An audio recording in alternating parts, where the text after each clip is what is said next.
प्यारे बच्चों, हम शुरू करते हैं फिजिक्स का हमारा नेक्स्ट एपिसोड। तो लास्ट सेशन में जो हमने शुरुआत की थी वो टॉपिक था हमारे पास हीट। हीट के साथ हमने कंटेंट पढ़ा था प्यारे बच्चों टेम्परेचर और टेम्परेचर स्केल, टेम्परेचर मेजरमेंट, और लास्ट में हम पहुंचे थे कहाँ, relation between the two scales. तो एक स्केल हमने पढ़ ली थी, वो कौन सी थी? वो थी हमारे पास डिग्री सेल्सियस और फारेनहाइट के बीच रिलेशन। तो वो दोनों रिलेशन हमने पढ़ दिए थे। एक रिलेशन तो ये था प्यारे बच्चों कि अगर हमें डिग्री सेल्सियस निकालना हो और हमें क्या दिया हो, फारेनहाइट, तो हमारे पास रिलेशन क्या था, 5/9, यहां था डिग्री फारेनहाइट और माइनस कितना था, 32। एक रिलेशन हमने ये पढ़ा था, ये था हमारे किसके चलते कि यदि टेम्परेचर फारेनहाइट में दिया है और डिग्री सेल्सियस में निकालना हो। नंबर 2 हमने ये रिलेशन पढ़ा था कि डिग्री फारेनहाइट निकालना हो कब, जब डिग्री सेल्सियस तुम्हें गिवन हो। तो रिलेशन ये था प्यारे बच्चों, 9/5 डिग्री सेल्सियस और प्लस कितना था, 32। और दो रिलेशन हमने किसके लिए पढ़े थे, ह्यूमन बॉडी के लिए। एक ये पढ़ा था कि अगर मनुष्य का या मानव शरीर का ताप बिल्कुल एग्जैक्ट 37 डिग्री सेल्सियस हो तो वो कितने फारेनहाइट में जाता है। तो याद रखना प्यारे बच्चों, ये क्वेश्चन बड़ा रैंडम पीस वन क्वेश्चन है कि अगर एग्जैक्ट 37 डिग्री सेल्सियस मानव शरीर का ताप फारेनहाइट में पूछ ले तो आपको बड़ा असमंजस में डालने वाला क्वेश्चन बनता है ये। इसमें एक तो दिया होता है 98.4 डिग्री फारेनहाइट और एक ऑप्शन होगा 98.6 डिग्री फारेनहाइट। तो यहां हम गलती कर जाते हैं। तो ये आप अच्छे से याद रखें कि एग्जैक्ट 37 डिग्री दे रखा हो तो 98.6 डिग्री फारेनहाइट लगाना है, क्योंकि ये हमने कंसेप्ट पूरी तरह से सॉल्व किया था लास्ट वीडियो में। और लगभग आ जाए, ये किसके लिए यूज करना है, फॉर द अप्रोक्सीमेशन। तो approximation temperature of human body with 37 degree Celsius then equivalent to how many Fahrenheits. तो तब अगर पूछे कि वो कितने फारेनहाइट के बराबर होगा जब मानव शरीर का ताप लगभग 37 डिग्री सेल्सियस हो, तो वो लेना है 98.4 डिग्री फारेनहाइट। तो ये रिलेशन हुए प्यारे बच्चों। अब हमारे पास सभी स्केल का क्राइटेरिया लिख देता हूं कि आप आपस में किसी भी स्केल को किसी के साथ कनेक्ट कर सकते हो। जैसे हम नंबर 2 उठाते हैं डिग्री सेल्सियस को और इक्विवेलेंट लेते हैं किसको, केल्विन को, कि वो कहता है कि डिग्री सेल्सियस और केल्विन का क्या रिलेशन है। तो डिग्री सेल्सियस और केल्विन का रिलेशन ये है कि डिग्री सेल्सियस का लोअर टेम्परेचर कितना है, 0, और जो यूएफपी और एलएफपी का डिफरेंस यानी डिविजन्स कितने होते हैं, 100। केल्विन केल्विन का जो एलएफपी है वो कितना लिया जाता है, 273, और डिविजन्स कितने हैं, 100। तो 100 से 100 क्या आपके कैंसल। तो आपके पास जो डिग्री सेल्सियस है वो किसके बराबर है, केल्विन और माइनस कितना, 273। ये आपको कब इस्तेमाल में लेके आना है कि जब टेम्परेचर केल्विन में दिया हो और डिग्री सेल्सियस में बदलना हो तो आप जितने केल्विन दे रखा है वो के की जगह रखिए और -273 कीजिए। जो आंसर आएगा वो डिग्री सेल्सियस होगा। जैसे हमें कहा जाता है कि 0 केल्विन के डिग्री सेल्सियस बताओ कितने होंगे, कि 0 केल्विन के डिग्री सेल्सियस निकालने हो आपको तो कैसे लिखोगे प्यारे बच्चों, ये बनेगा आपके पास 0 केल्विन माइनस का कितना है, 273। तो अब रिजल्ट कितना बनता है, माइनस का 273, और इसको आप किस में लिखेंगे, डिग्री सेल्सियस। ये हो गया। इसी तरीके से आप बता सकते हो कि जैसे क्वेश्चन आता है कि नाइट्रोजन जो गैस है इसकी लिक्विड फॉर्म में बदलने का टेम्परेचर यानी इसका जो बॉइलिंग पॉइंट है वो कितना लिया जाता है, 77 केल्विन। कि 77 केल्विन पर नाइट्रोजन जो है वो किस में बदल जाती है, लिक्विड में। सिमिलरली ऑक्सीजन भी आपकी लिक्विड किस टेम्परेचर पे बनती है, तो 90 केल्विन। तो अब आप नाइट्रोजन वाला केस अच्छे से याद रखें क्योंकि इसमें सीमन स्टोरेज के लिए जो टेम्परेचर पूछा जाता है वो बड़ा खास है कि जो सीमन को स्टोरेज करने के लिए जो हम टेम्परेचर मेंटेनेंस रखते हैं वो कितनी रखते हैं, 77 केल्विन। क्यों? क्योंकि इसके लिए इस्तेमाल किसका किया जाता है, लिक्विड नाइट्रोजन गैस का इस्तेमाल होता है। तो लिक्विड नाइट्रोजन होती है, गैस से कन्वर्ट कर दी जाती है लिक्विड फॉर्म में 77 केल्विन में।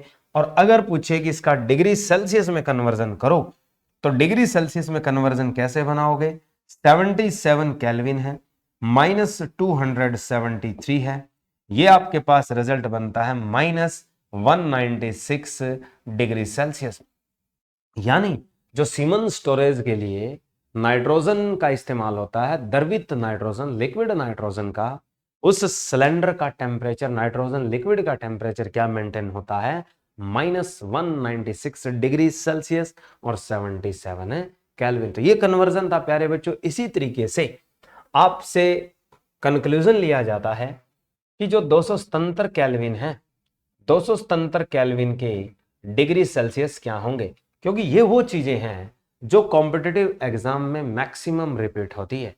क्योंकि जो जो हमने टेम्परेचर लिखे हैं ये कुछ खास हैं, किसी के लिए यूज होते हैं और इनकी बड़ी इंपॉर्टेंस है डेली लाइफ इवेंट्स के अंदर। जैसे 277 केल्विन लिखा है तो ये डिग्री सेल्सियस में कन्वर्जन पूछे तो कितना आएगा, 277 में से आप माइनस करोगे 273 तो आपका रिजल्ट कितना है प्यारे बच्चों, 4 डिग्री सेल्सियस। तो यहां जो क्वांटिटी पूछी जाएगी वो पूछी जाएगी वाटर के लिए कि जो पानी है उसका घनत्व सर्वाधिक होता है किस ताप पर। तो यानी ये वो टेम्परेचर है, ये टेम्परेचर किसके लिए है, पानी के लिए है कि पानी का घनत्व, कि जो जल का घनत्व है वो सर्वाधिक होता है किस ताप पर। तो पानी का जो घनत्व है वो अधिकतम किस ताप पर होता है, तो जो अधिकतम होता है, मैक्सिमाइज होता है, वो किस टेम्परेचर पे होता है, वो 4 डिग्री सेल्सियस, या केल्विन में लिखो तो कितना होता है, 277 केल्विन।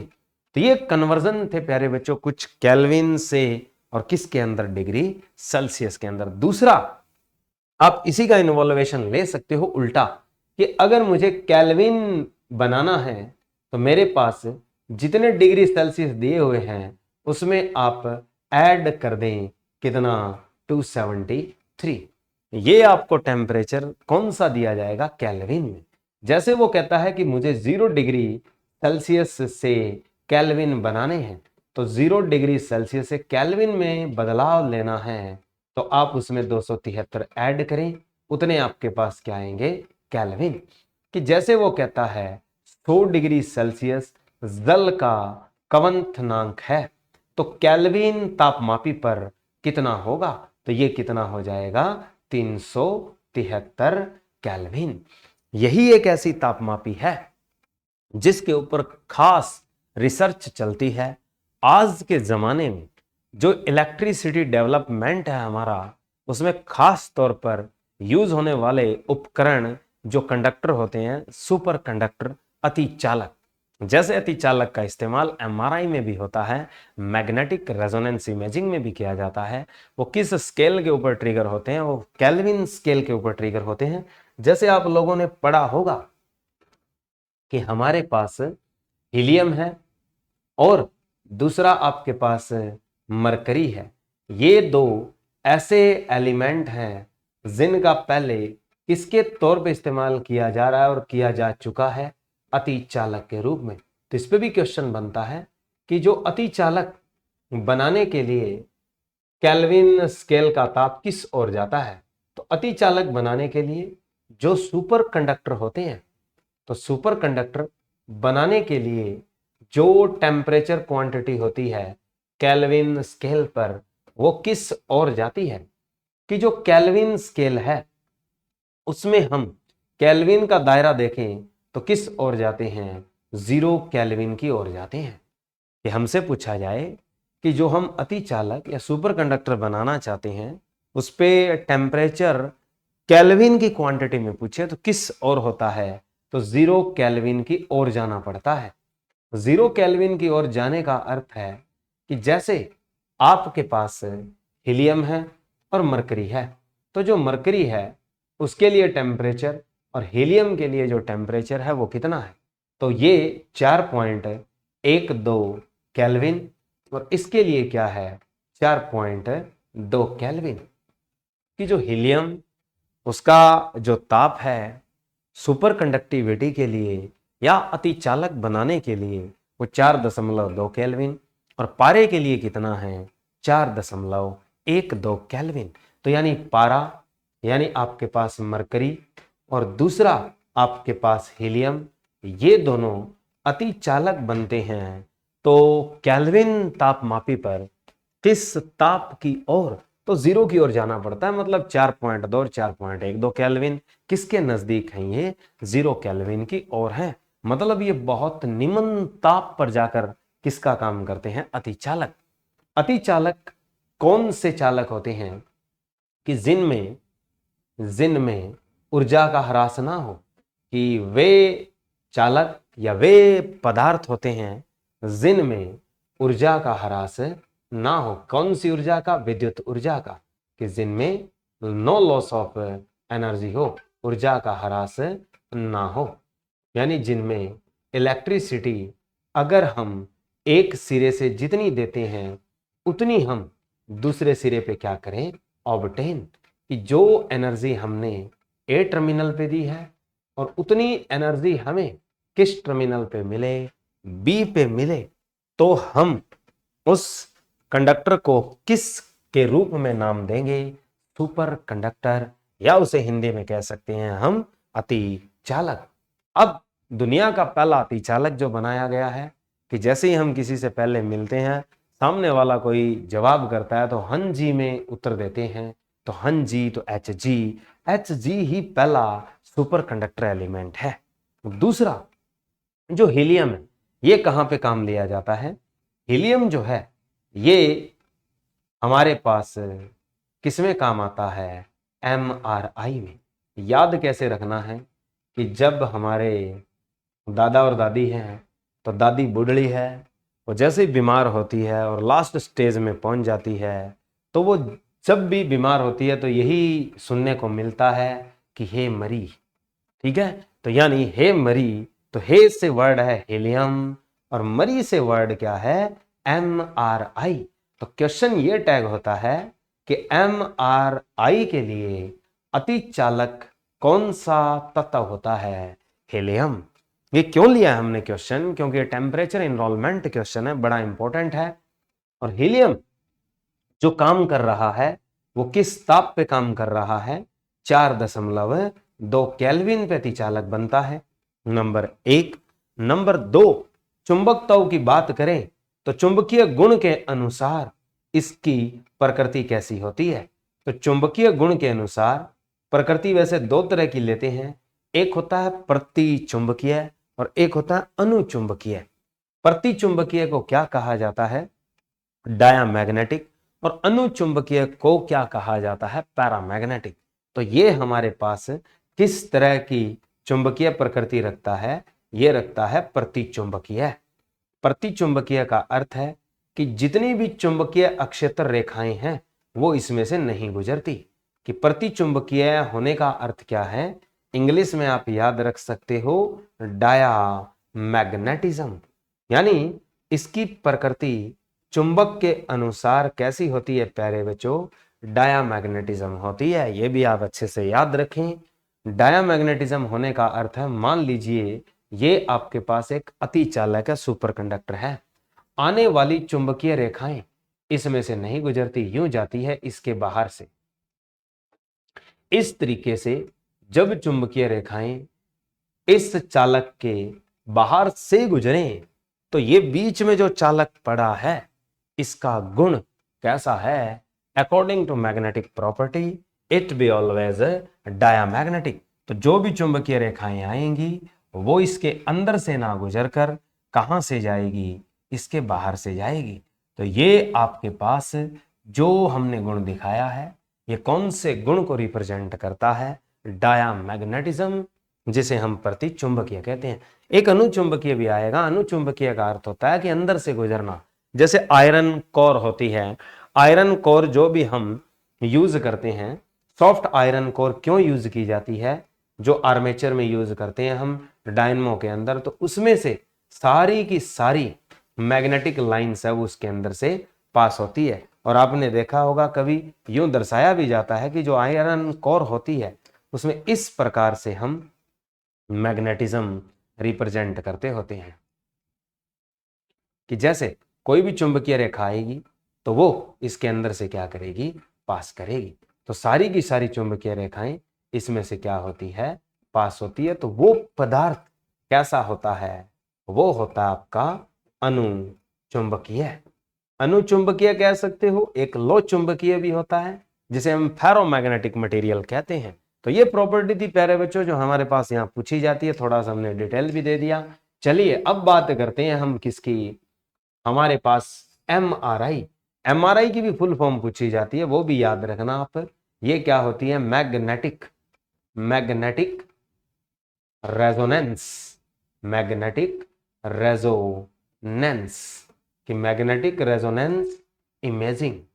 तो ये क्वेश्चन बड़ा खास है प्यारे बच्चों, एग्जाम में पूछा जाता है कि एमआरआई की फुल फॉर्म बताइए। तब आप याद रखेंगे कि एमआरआई क्या है। एमआरआई के लिए एलिमेंट किस टेम्परेचर पर सुपर कंडक्टर का बिहेव करता है। चलिए अब बात आती है प्यारे बच्चों हमारे पास सभी स्केलों का एक क्राइटेरिया, जिसमें हम सभी स्केलों को एक साथ लिखेंगे। जैसे शुरुआत करते हैं डिग्री सेल्सियस, डिग्री सेल्सियस -0 लिखकर नीचे क्या लिखा जाता है, 100 इक्वल टू, फिर लिखते हैं हम केल्विन, केल्विन में हम लोग क्या लिखते हैं 273 और बाय क्या लिखा जाता है 100।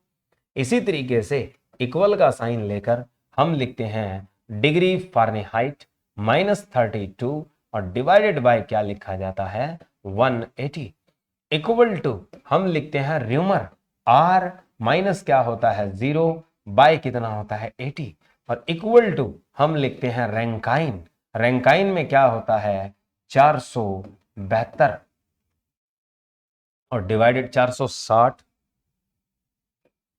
460 लेना है 672, तो 460 और बटे में कितना होता है 212।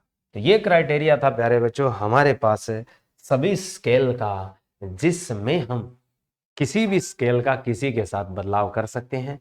एक हमने पीछे क्वेश्चन पढ़ा था कि जो डिग्री सेल्सियस और जो डिग्री फारेनहाइट है इन दोनों की इक्वालिटी ले ली जाए तो इनका जो रीडिंग टेम्परेचर है, रीडिंग टेम्परेचर जिस पर ये दोनों बराबर हो जाएं, रीडिंग का मतलब होता है पाठ्यांक ताप, कि किस पाठ्यांक ताप पर ये दोनों बराबर होती है, तो वो हमने लिखा था -40 डिग्री।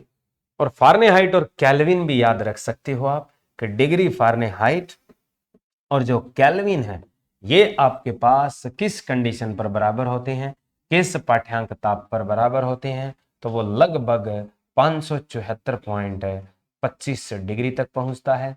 इसी तरीके से आप डिग्री सेल्सियस और किसका याद रख सकते हो, र्यूमर का। तो र्यूमर और डिग्री सेल्सियस का भी क्राइटेरिया बनता है, र्यूमर और डिग्री सेल्सियस का भी कन्वर्जन पूछा जाता है कि ये किस पाठ्यांक ताप पर बराबर होते हैं। तो ये भी याद रखो कि डिग्री सेल्सियस और कौन सा आपके पास है र्यूमर, ये भी तापमापी जो बराबर होती है वो किस पर बराबर होती है, 0 डिग्री पर बराबर होती है। क्यों, क्योंकि दोनों का लोअर टेम्परेचर कितना है अपने पास 0 है।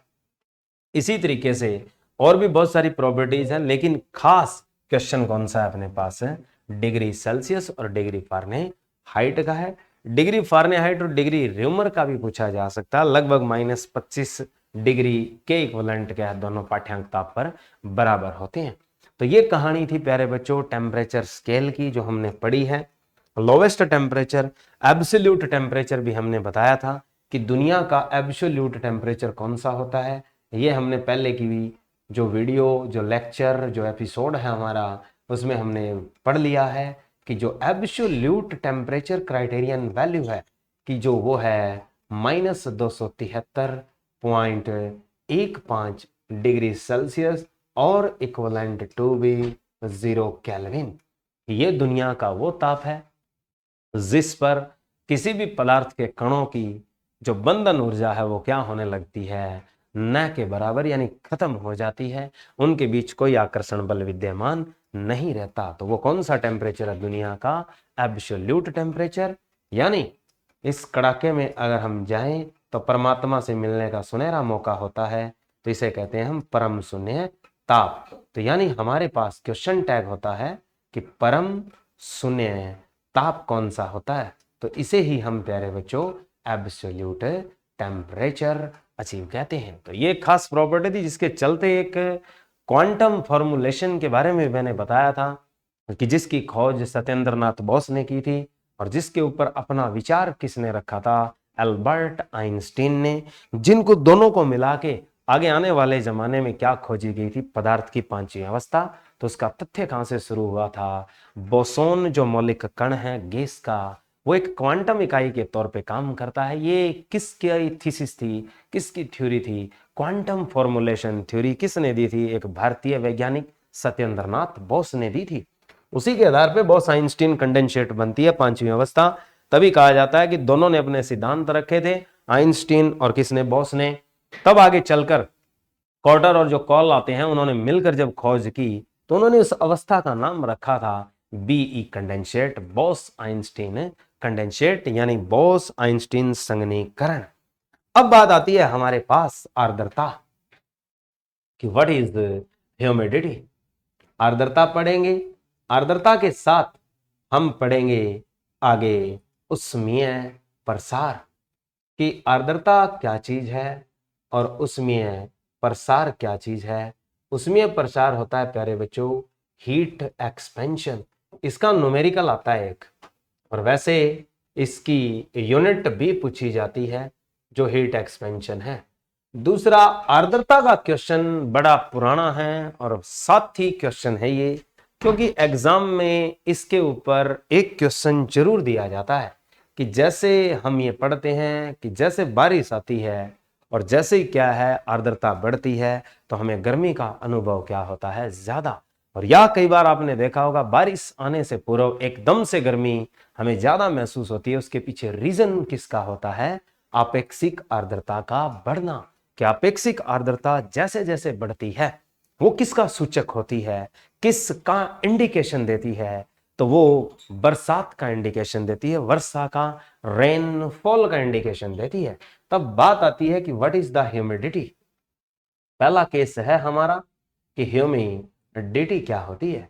तो ह्यूमिडिटी क्या है कि वायु में उपस्थित जल वाष्प की मात्रा को हम क्या कहते हैं? आर्द्रता।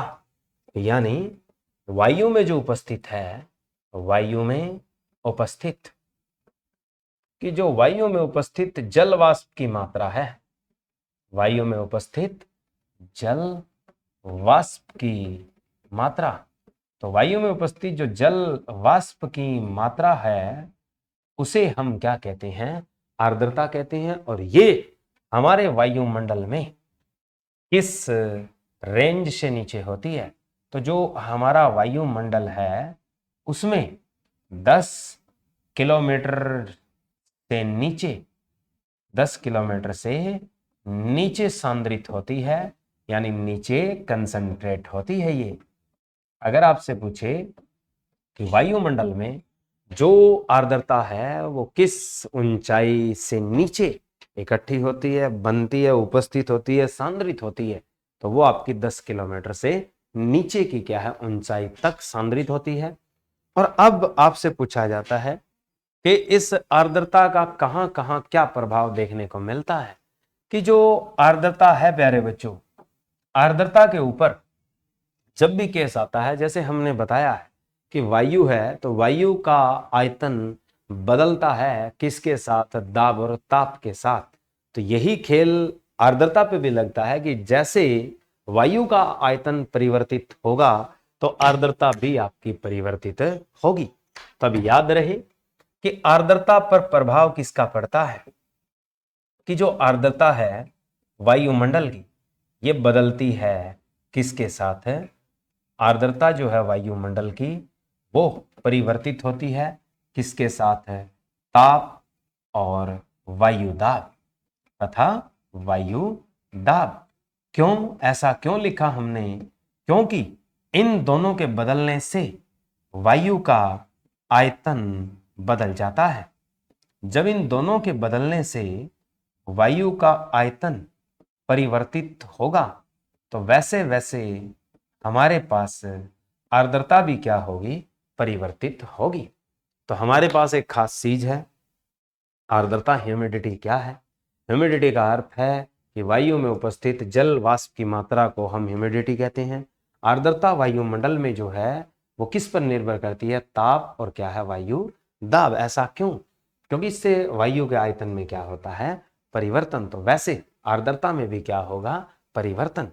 अब बात आती है हमारे पास कि निरपेक्ष आर्द्रता क्या होती है, कि what is the absolute humidity, कि एक निरपेक्ष आर्द्रता होती है। निरपेक्ष आर्द्रता का अर्थ क्या है?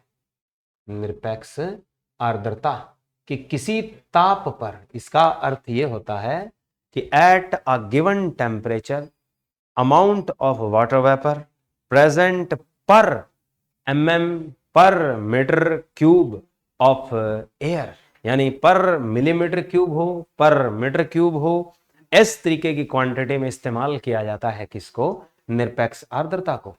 तो इसको लिखें कैसे? कि किसी ताप पर, इसका मतलब है कि यह निश्चित है कि किसी ताप पर जल वाष्प की मात्रा, जल वाष्प की मात्रा प्रति इकाई आयतन वायु में उपस्थित हो, प्रति इकाई आयतन वायु में उपस्थित हो, उसे क्या कहते हैं हम? निरपेक्ष आर्द्रता। यानी इंग्लिश में बोले तो कहते हैं उसे एब्सोल्यूट ह्यूमिडिटी। यूनिट क्या है? क्वेश्चन इंपॉर्टेंट है कि हम एब्सोल्यूट ह्यूमिडिटी को अगर यूनिट क्राइटेरियन में लें तो ये पूछ लिया जाता है कि एब्सोल्यूट ह्यूमिडिटी की यूनिट बताइए। एब्सोल्यूट ह्यूमिडिटी की यूनिट क्या होती है? खास क्वेश्चन है। और वैसे निरपेक्ष आर्द्रता का भी पूछ लिया जाता है कि फिक्स ताप पर जो जल वाष्प की मात्रा प्रति इकाई आयतन वायु में उपस्थित हो, उसे हम क्या कहते हैं? निरपेक्ष आर्द्रता, एब्सोल्यूट ह्यूमिडिटी। मेजरमेंट किसमें होता है इसका? ग्राम पर मीटर क्यूब में होता है, कि कितने ग्राम जल वाष्प प्रति घन मीटर वायु में उपस्थित है। यानी ऊपर जो द्रव्यमान लिया है ग्राम में, वो किसका लिया है? जल वाष्प का। ये किसका द्रव्यमान है?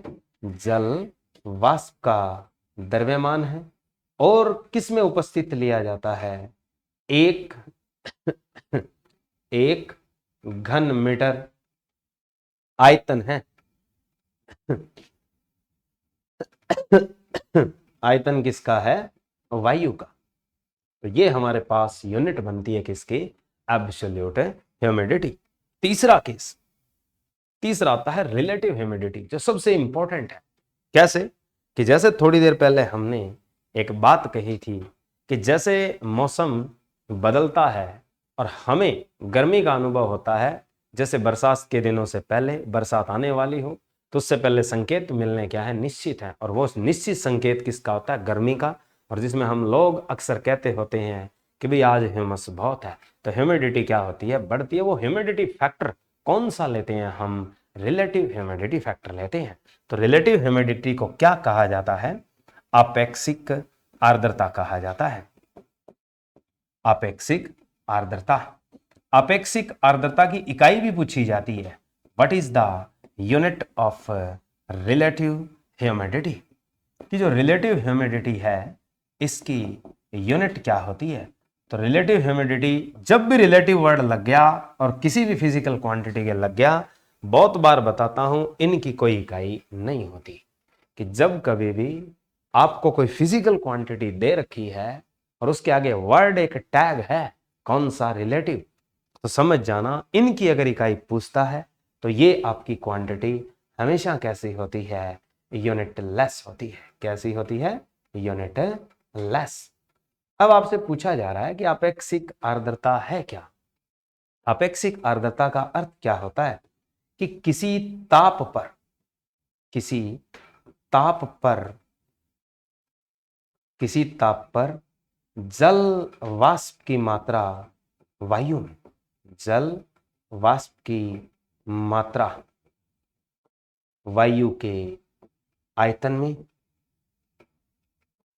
तथा तथा उसी ताप पर, यानी ताप जो लिया है उसी ताप पर, उसी ताप पर आवश्यक जल वाष्प की मात्रा, कि जो रिक्वायर्ड वेपर होंगे वाटर के, कि उसी ताप पर आवश्यक जल वाष्प उतने उतने आयतन वायु को, उतने आयतन वायु को संतृप्त करने के लिए, संतृप्त करने के लिए के अनुपात को, इन दोनों के अनुपात को हम क्या नाम देते हैं, रिलेटिव ह्यूमिडिटी। यानी एक साधारण जल वाष्प की मात्रा वायु के आयतन में बटे किसकी लेनी है, जल वाष्प की मात्रा वायु को संतृप्त करने के लिए किसमें, उतने ही आयतन में, तो वो चीज क्या होती है, आपेक्षिक आर्द्रता। इसको लिखें कैसे, इसको डेफिनेशन पढ़ना बड़ा मुश्किल होता है क्योंकि ये मेट्रियोलॉजिकल डेफिनेशन बनी होती है। मेट्रियोलॉजिकल का मतलब होता है मौसम विज्ञान के अनुसार डिफाइन किया जाता है इसे, तो इसे समझना थोड़ा मुश्किल होता है, लेकिन हम कंसेप्ट में लिखते हैं तो बहुत थोड़ा आसान हो जाता है। कैसे लिखेंगे, सीधा लिखेंगे आयतन, आयतन में जलवाष्प, यानी जो किसी भी आयतन में है, वायु का आयतन लेंगे हम, वायु के आयतन में जलवाष्प बटे संतृप्त, संतृप्त वायु, नीचे क्या लिखोगे, संतृप्त वायु का आयतन। संतृप्त वायु का आयतन मतलब कि संतृप्त वायु के आयतन के लिए जल वाष्प की मात्रा, यानी ऊपर भी आर्द्रता है नीचे भी आर्द्रता है। ये तो जल वाष्प सीधी वायु के आयतन में पड़े हैं और ये जल वाष्प किस आयतन में पड़े हैं, जो हमने वायु को संतृप्त करना है। संतृप्त का अर्थ क्या होता है कि किसी ताप पर जल वाष्प की एक निश्चित मात्रा ही वायु ग्रहण कर सकती है, उससे ज्यादा ग्रहण नहीं कर सकती। तो जिस ताप पर वायु निश्चित जल वाष्प की मात्रा को ग्रहण करती है उसे हम कौन सी स्थिति कहते हैं, संतृप्त स्थिति बोलते हैं। किसके लिए, वायु के लिए saturated state of the air कहा जाता है। तो सैचुरेटेड स्टेट ऑफ एयर का मतलब क्या है, at given temperature air maintain और contain a fix amount of water vapour या absorb fix amount of water vapour, उतना ही अवशोषण बना सकती है एक निश्चित ताप पर जितना वो क्राइटेरिया में रख सकती है, उसे सैचुरेशन पॉइंट कहा जाता है, उससे ज्यादा वो रख नहीं सकती। एक सिंपल सा एग्जांपल जैसे हम चाशनी का लेते हैं कि 1 चम्मच आपने चीनी पानी में डाल के घोल दी, आप 10 चम्मच उसी पानी में डालने की कोशिश करते हो घोलने की, तो क्या वक्त ज्यादा लगता है, हो सकता है सारी चीनी ना घुले। और एक आप देखो किसको, हलवाई को जो चाशनी बनाता है, तो वो बोरी की बोरी चीनी डालकर कढ़ाई में और उतने पानी में क्या घोल लेता है, कैसे, गर्म करके। अब तीनों में फर्क था। जो पहला केस लिया था हमने कि एक निश्चित मात्रा निश्चित पानी के अंदर आसानी से घुल जाती है, वो क्या होती है, सैचुरेशन होती है।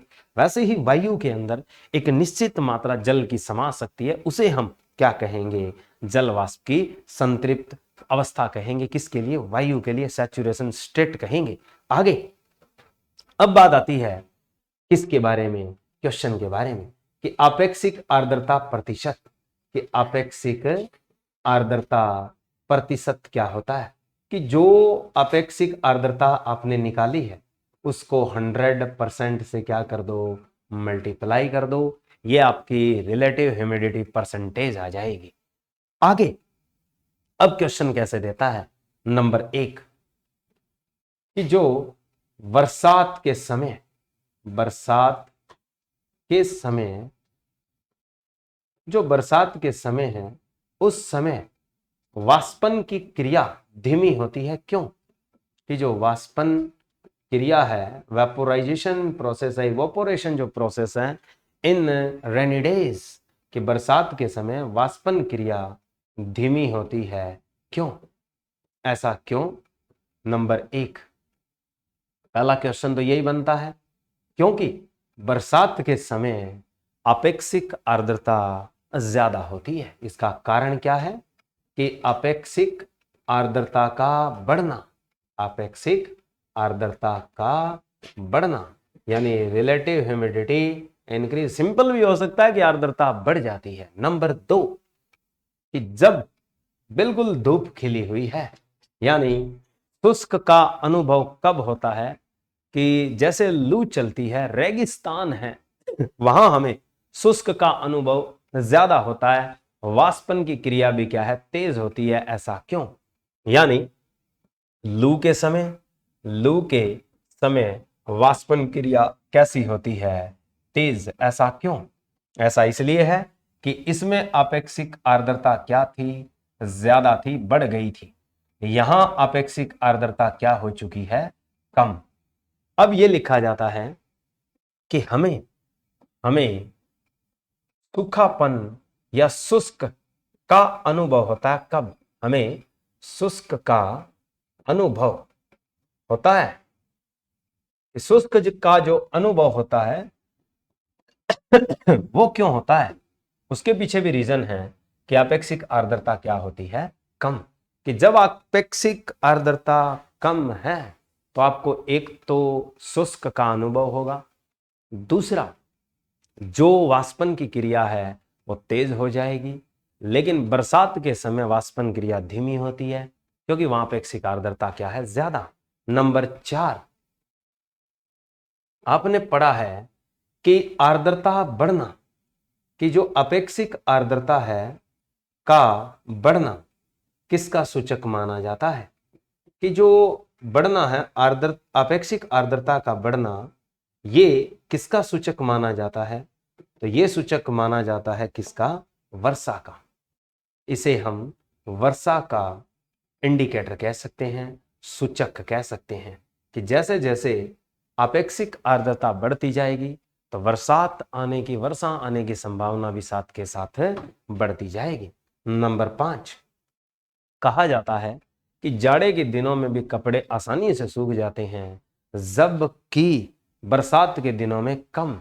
या ऐसे भी होता है कि जब धुंध आती है जाड़े के दिनों में, उस टाइम कपड़े नहीं सूखते पर धूप में सूख जाते हैं। क्वेश्चन आता है कि बरसात के समय कपड़े मुश्किल से सूखते हैं, बरसात के समय कपड़े आसानी से, जो गीले कपड़े होते हैं वो आसानी से नहीं सूखते। कि जो आसानी से नहीं सूखते गीले कपड़े, ऐसा क्यों?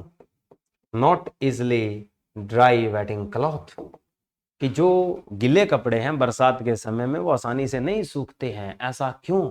क्योंकि बरसात के समय आर्द्रता क्या थी, ज्यादा थी। आर्द्रता ज्यादा होने से वाष्पीकरण क्या होता है, धीमे। कि आर्द्रता ज्यादा है तो वाष्पीकरण क्या होगा, धीमे होगा, वेरी स्लो होगा। तो जिससे evaporation process will slow down in rainy days, that's while waiting cloth taking more time in drawing, यानी उसे ज्यादा समय लगता है सूखने में। यही रीजन है। इसी तरीके से आपने देखा होगा कि बर्फ से भरे बर्तन के चारों ओर या बड़ी गिलास के चारों ओर पानी की बूंदें इकट्ठी हो जाती है। कि जो बर्फ से भरा हुआ कोई भी बर्तन है उसके चारों ओर पानी की बूंदें इकट्ठी हो जाती है। ऐसा क्यों? बूंदें इकट्ठी क्यों होती है? इसका रीजन क्या है? क्योंकि जहां आपने बर्फ डालकर जो बर्तन रखा है उस कमरे में आपको अंदाजा लगाना हो कि इस कमरे में क्या ह्यूमिडिटी है। तो कमरे की ह्यूमिडिटी अगर कभी भी चेक करनी हो, कमरे में जल वाष्प है या नहीं है, इसका अगर पता लगाना हो तो आप क्या कीजिए, एक गिलास लीजिए और उस गिलास में कुछ बर्फ के टुकड़े रख दीजिए। जो आपने बर्फ के टुकड़े रखे हैं उसके बाद देखिए कि इस गिलास के चारों ओर यहां पर क्या जमा होने लगेगा, पानी जमा होने लगेगा। ऐसा हुआ क्यों? क्योंकि जो हवा इस सतह के कांटेक्ट में आ रही थी, इस सतह के अंदर इसमें क्या उपस्थित थे, जल वाष्प उपस्थित थे, और वो जल वाष्प इस गिलास से टकराकर बदल रहे थे किस रूप में, संघन रूप में, यानी उनका संघनीकरण हो रहा था, कंडेंसेशन हो रहा था।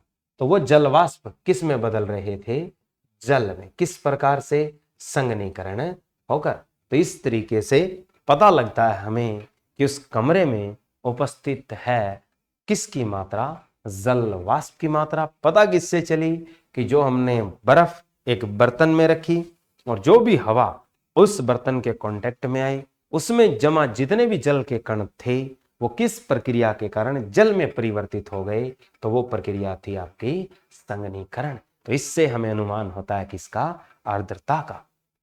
अब बात आती है कि बरसात के दिनों में नमक भी चिपचिपा हो जाता है। इसका कारण क्या है, कि जब बरसात के दिन हो, वर्षा वाला समय हो, तो बरसात के समय जो नमक है वो गीला हो जाता है। हमें नमक यानी खाने वाला नमक, नमक चिपचिपा या गीला हो जाता है। क्यों? इसका कारण क्या है? तो इसके पीछे मेन जो रीजन है वो है केमिकली सिंथेसिस, यानी केमिकल का रोल है इसके पीछे, अकेला ये नहीं है। तो इसके पीछे केमिकल का रोल क्या है, कि बरसात के समय जो नमक है, नमक NaCl है। अब बरसात के समय जब नमक चिपचिपा या गीला होता है, इस प्रोसेस, इस प्रक्रिया को क्या कहा जाता है? इस प्रोसेस को हम हिंदी में कहते हैं पर्सवेदन। पर्सवेदन को हम डेलिसिक्वेंट कहा करते हैं, कि डेलिसिक्वेंट। तो डेलिसिक्वेंट क्या चीज है प्यारे बच्चों? डेलिसिक्वेंट एक वो प्रोसेस जिसमें नमक या कोई भी साल्ट एटमॉस्फेयर से वाटर को क्या कर लेता है, एब्जॉर्ब कर लेता है, और कैसा हो जाता है, चिपचिपा हो जाता है। इस प्रोसेस को हम पर्सवेदन कहते हैं। पर्सवेदन खास तौर पर एक तो बरसात के समय या जाड़े के मौसम में भी हो जाता है, कि यानी जब धुंध आती है तो जाड़े के मौसम में भी नमक चिपचिपा हो जाता है। इसके पीछे कारण क्या है? तो जाड़े के मौसम में भी नमक का चिपचिपा होना किसका कारण है? यही ह्यूमिडिटी फैक्टर का कारण है। यानी नमक के द्वारा आर्द्रता को अवशोषित करना क्या कहलाता है? तो नमक के द्वारा जो आर्द्रता को अवशोषित करना क्या कहलाता है?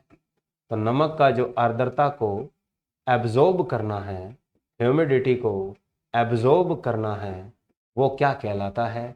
उसे कहते हैं पर्सवेदन डेलिसिक्वेंट। अब होती किसके कारण है ये भी याद रखो प्यारे बच्चों, कि नमक में एक पर्सवेदी घटक होता है, कि नमक कभी भी पर्सवेदन नहीं होता, उसमें एक पर्सवेदी यानी डेलिसिक्वेंट एजेंट बैठा होता है, जिसका नाम है कि नमक हम कैसे लेते हैं, मांग कर लेते हैं। जब भी नमक कम रह जाता है, खाना खा रहे हो तो हम सामने वाले से मांग कर जब नमक लेते हैं, तो मांग कर से याद रखना है मैग्नीशियम क्लोराइड, कि जो पर्सवेदी घटक होता है नमक का, जो वातावरण में से जल के अणुओं को अपने साथ बिठा लेता है, वो कौन सा घटक होता है? Magnesium chloride. दूसरा भी होता है, दूसरा इसका साथी कौन बैठता है? Calcium chloride. लेकिन कैल्शियम क्लोराइड इससे क्या है, ज्यादा काम करता है मैग्नीशियम क्लोराइड से। तो इसलिए मैग्नीशियम क्लोराइड की मात्रा समंदर से निकाले गए या जो खनन से निकाले गए नमक में क्या होती है, ज्यादा। कैल्शियम की मात्रा क्या होती है, बहुत ही कम। तो ये प्रक्रिया थी प्यारे बच्चों किसके चलते? आर्द्रता के चलते। तो आज के लिए प्यारे बच्चों इतना ही, बाकी हम पढ़ेंगे नेक्स्ट सेक्शन में। तो जय हिंद, जय भारत।